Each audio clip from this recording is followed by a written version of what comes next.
ассалому алайкум тамошобинони муҳтарам. Инак мо ба саволҳои шумо ки ба тариқи шабакаҳои иҷтимоӣ ба мо равон карда шудааст ҷавоб хоҳем гуфт.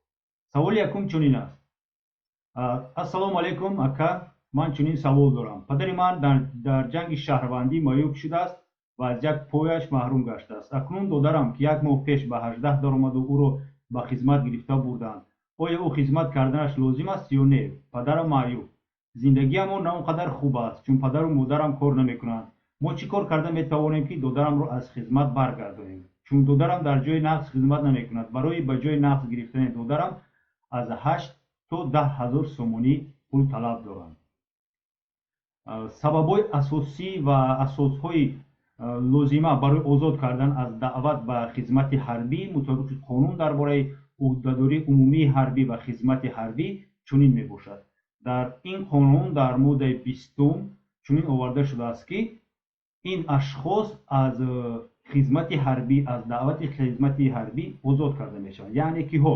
онҳое ки бинобар вазъи саломатӣ ғайри қобили хизмати ҳарбӣ ё ба таври маҳдуд ба хизмати ҳарбӣ қобил дониста шудаанд. яъне он ашхосе ки аз сабаби саломатӣ хизмати ҳарбӣ карда наметавонанд.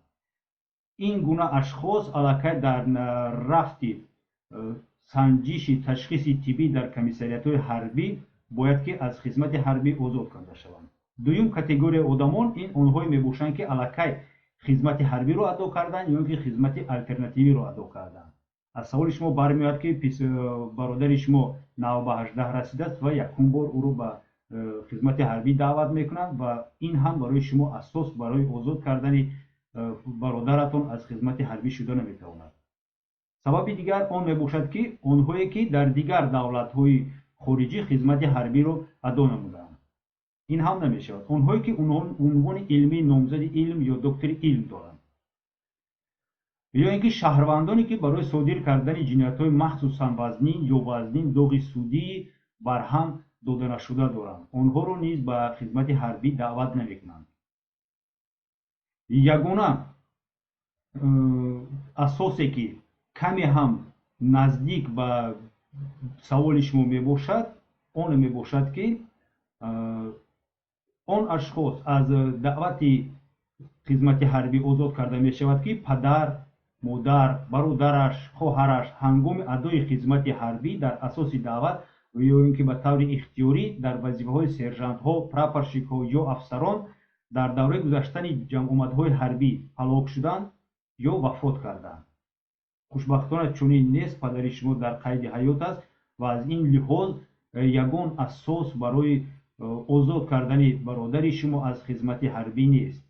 писари бародари шумо чӣ хеле ки ман фаҳмидам, фарзанди писари ягона нест дар хона ва барои нигоҳубини падари маъюби шумо одам ҳаст дар хонаи шумо барои нигоҳубин кардани онҳо ва аз ин лиҳоз қонун дар бораи ӯҳдадории умумии ҳарбӣ ва хизмати ҳарбӣ ягон асосе барои озод кардани бародари шумо аз хизмати ҳарбӣ ва адои хизмати ҳарбиро пешбинӣ накардааст. оиди он ки барои ҷои нағз кӯчонидани бародари шумо аз 8 то 10 ҳазор сомонӣ талаб мекунанд, ман ба шумо тавсия медодам ки ба прокуратураи ҳарбӣ муроҷиат кунед ва агар асосҳои лозимаро ёфта тавонеду ба мақомоти прокуратура, ба сарфармондеҳи ҳамун қушунҳое ки бародари шумо хизмат мекунад ёбед, шумо имконият доред ки бародари худатонро аз як қисми ҳарбие ки дар он шарту шароити хизмат муносибат бо ӯ вайрону дағал аст, метавонед ба ҷои беҳтар кӯчонед. ин буд ҷавоб ба саволи шумо оиди ба ҷои дигар кӯчонидани бародари шумо ё ки умуман аз хизмати ҳарбӣ озод кардани он. инак саволи дуюм. ассалому алайкум акаҷон, ман дар замини самозахват хона кардам. қарори суд қатъи эътирофаш кардам. мешавад дар назди замини ҳавлигии ман вагонҳои мондагӣ мехоҳам бартараф карда шаванд, не ки сертификат надорам. ҳуқуқи даъво карданро дорам ба мақомотҳои давлатӣ ки вагонҳоро бартараф кунанд. шумо аллакай дар даст қарори судӣ оиди эътироф кардани ҳамин замин ба шуморо доред ва аз рӯзи ба қувваи қонунӣ даромадани ҳамин қарор, яъне ки баъди як моҳи эълони он шумо истифодабарандаи қонунӣ ҳисобида мешавед. аз ин лиҳоз албатта шумо ҳуқуқи муроҷиат намудан барои бартараф кардани ҳама гуна монеагиҳо дар истифодабарии замини ба шумо додаро доред. дар бораи сертификат бошад, шумо бояд барои гирифтани он ба мақомоти иҷроияи маҳаллӣ, ҳокимияти давлатии маҳаллатон муроҷиат кунед ва онҳо бояд дар асоси ҳамин қарори суд ба шумо сертификат диҳанд. ин монеа намешавад. агар он вагонҳо дар дохили ҳудуди замине ки ба шумо аллакай тааллуқ дорад ҷойгир мебошанд ва барои соҳибӣ кардани замини қонунии шумо монеагӣ эҷод мекунад, шумо ба суд метавонед муроҷиат кунед дар сурате ки ихтиёран соҳиби ҳамин вагонҳо онҳоро гирифта аз манзили шумо бароварда розӣ набошад.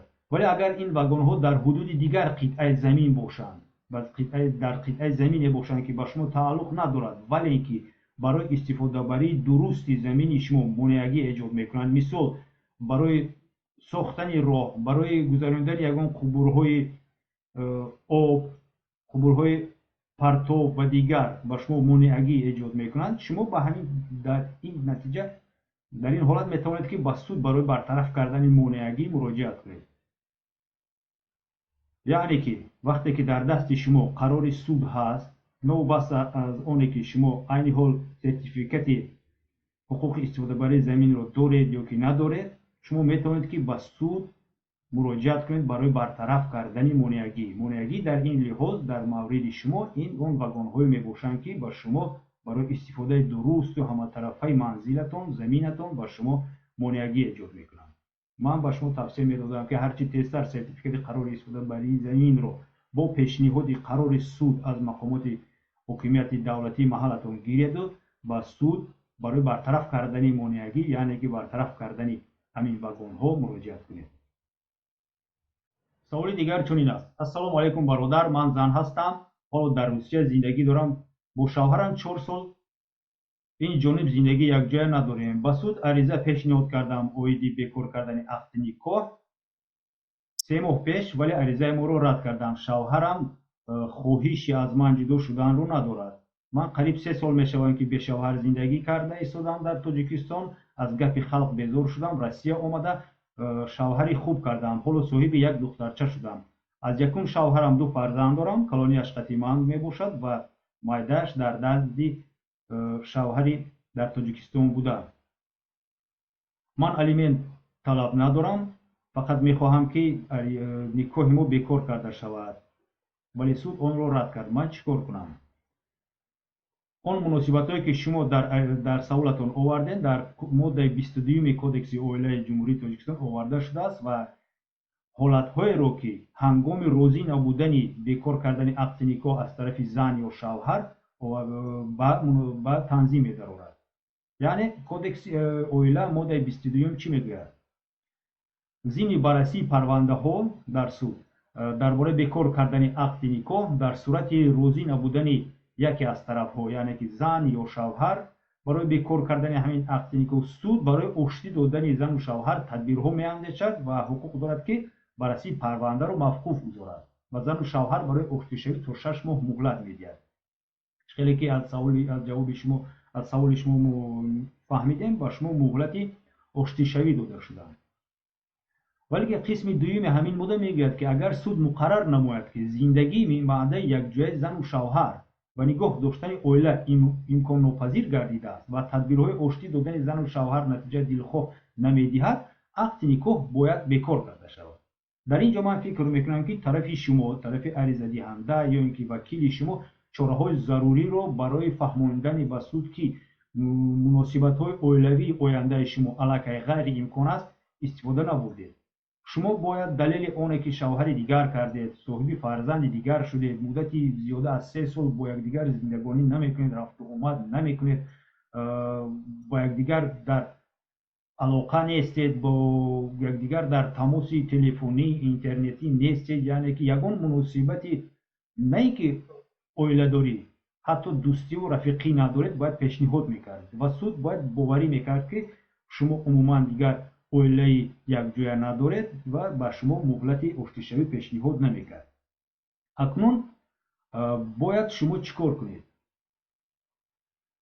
چقدر که خود همین قانون میگوید، همین ماده میگوید اگر سود دعوای بیکار کردن عقد نکاح رو رد کند، البته از شما رو رد کرد، زن و شوهر حقوق دارند که بعد گذشتن 3 ماه پس از رد شدن دعوا در خصوص بیکار کردن عقد نکاح تکرارا با عریضه دعواگی به سود مراجعه کنید.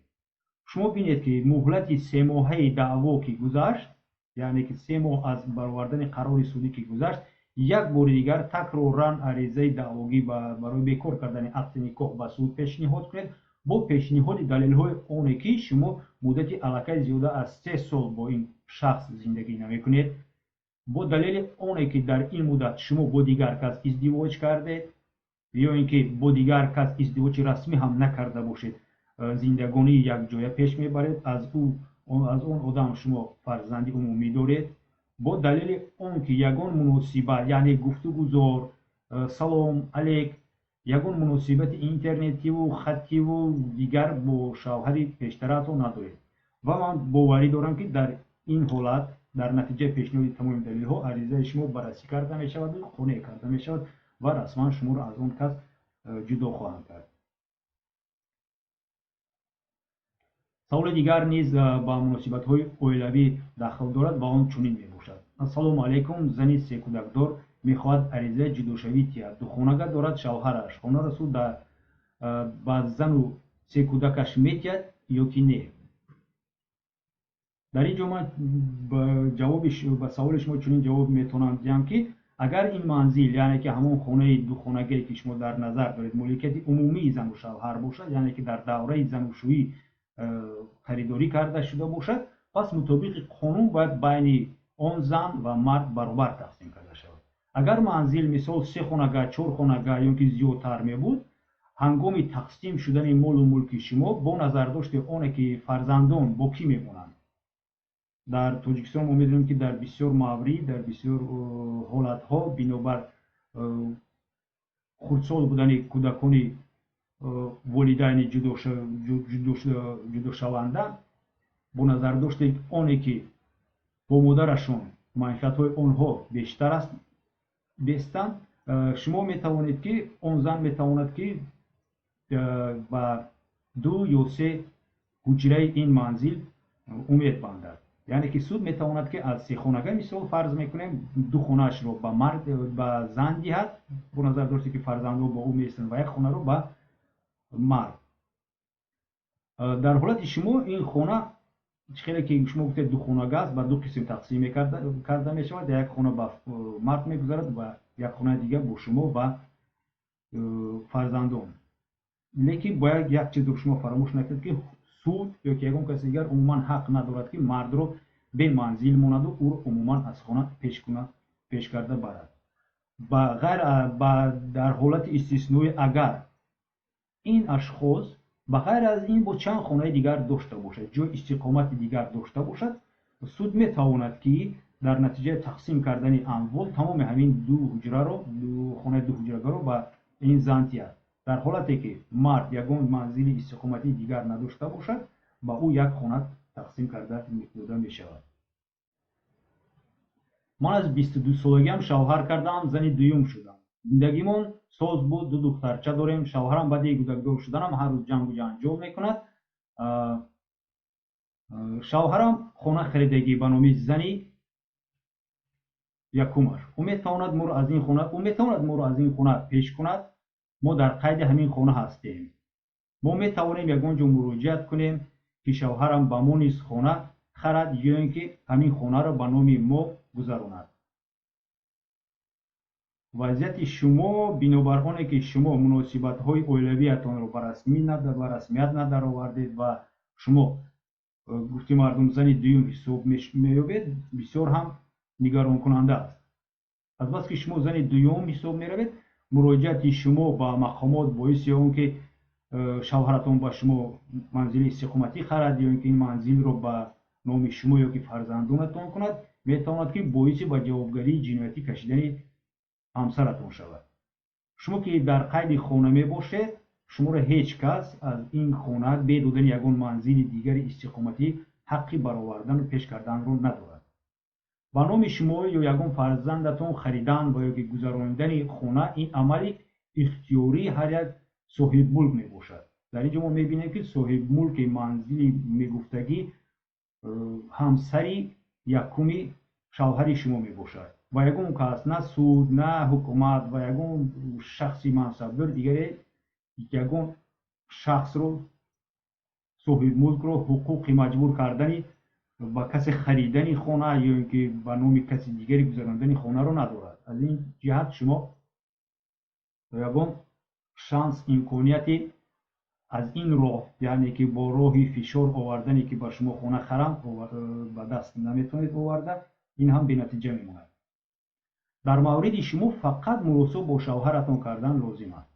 کوشش کنید که مسئولیت آینده حیات فرزندانتون رو اون شخص درست به فهمد، درست فکر کند و منزل رو به اختیاران به نام شما یا یکی فرزندان شما گذراند. ولی مراجعت های دیگر به مقامات آیدی که مجبوران منزل از نام همسری یکمش به شما یا که دیگر فرزندانتون گذرانند، من فکر میکنم نتیجه نمیگیرد. فقط مراسم و مراجعت به خود شوهرتون وابسته به آنه که در باره آینده فرزندانتون، در باره فرزندانتون در کجا زندگانی کردنشون، چه خیلی تربیت یافتنشون رو فکر کنند و منزل رو با آنها گذراند یا که با شما. و سوال آخران امروزه ما، من از 22 سالگیم شوهر کردم، کودکانم رو من ادینوچکا گذراندم. آیا من حق و حقوق دارم که از شوهرم یگون چی طلب کنم؟ زکس نداریم. اینجا خیلی درباره حیاتی اویلوی خودشون گپ میزنند که چه خیلی زندگانی رو اونها آغاز کردن، در کجا آغاز کردن، درباره که با او که زندگانی میکرد و همچون زنی دویم و اویدی اون که خبردار هست که خبردار نیست نوشته است. من این رو نمیخونم و چیز اساسی همین سوال رو من با شما خوندم که من از 22 سالگی هم شوهر کردم، در حجت های فرزندانم اومد ادینوچکا گذراندگیان، یعنی که پدرشون گویا نیست یا که پدرشون عموما معلوم نیست. آیا او این زن با یگون چیز حقوق دارد یا که نه و چیکار کند که خانه یا اینکه یگون منزل به نام او گذرانده شود. از سببی که مناسبت های شما به رسمیت آورده شدگی نیست، یعنی که شما در نزد قانون با این مرد زن و شوهر حسابیده نمیشوید، شما یگون دلیل دعوای برای تقسیم کردن اموال یا که حقوق مال و ملکی با این مرد ندارید و از این لحاظ شما برای خود یگون چیز طلب کرده هم نمیتونید، ولی برای حفظ حقوق فرزندانتون شما باید کوشش کنید. یکم باید که در حجت های کودکانتان، در خط تولد کودکانتان نام پدرشان نوشته شود. خط تولد آنها رو باید عوض کرد. اگر شوهرتان اختیاراً با وارد کردن تغییرات راضی نشود، پس شما میتونید به طریق سودی او رو به این کار مجبور کنید. عریضه عاید مقرر نمودن پدری به سود نویسید. شما شاهد و دلیل های پدری این کس را دارید. اینا خشتوار شما و خشان اون مرد میباشند. همچنین رسم و نوارهای زندگی یکجایه‌تان، صورت‌های یکجایه فرزندانتان با پدرشون میتوانند شوند. میتوانند دلیل همچون نشاندادهای همسایه‌های و دوستانتان نیز شوند. معین کردن پدری در آینده برای فرزندان شما به نهایت لازم میشود، چون که در این مورد آنها حقوق به گرفتن الیمنت، حقوق به میراث را نیز پیدا میکنند. توصیه من به شما همین است که هرچی تیزتر معین کردن پدری رو پسی سر کنید، خطی تولد فرزندانتون رو علیش کنید، عوض کنید و در این مورد شما علاقه یکی از حقوق‌های مراجعت و طلب کردن الیمنت، میراث و دیگر حقوق‌های اموالی بین فرزندانتون و همسرتون پیدا می شود. این بود دوستان آن جوابهایی که به سوال‌های شما دادیم. شما میتونید در آینده نیز با ما سوال با واسطه شبکه‌های اجتماعی یا که در زیر همین رولک مورد ما کوشش میکنیم که هرچی تیزتر و مفصل‌تر با شما با سوال‌های شما جواب دهیم.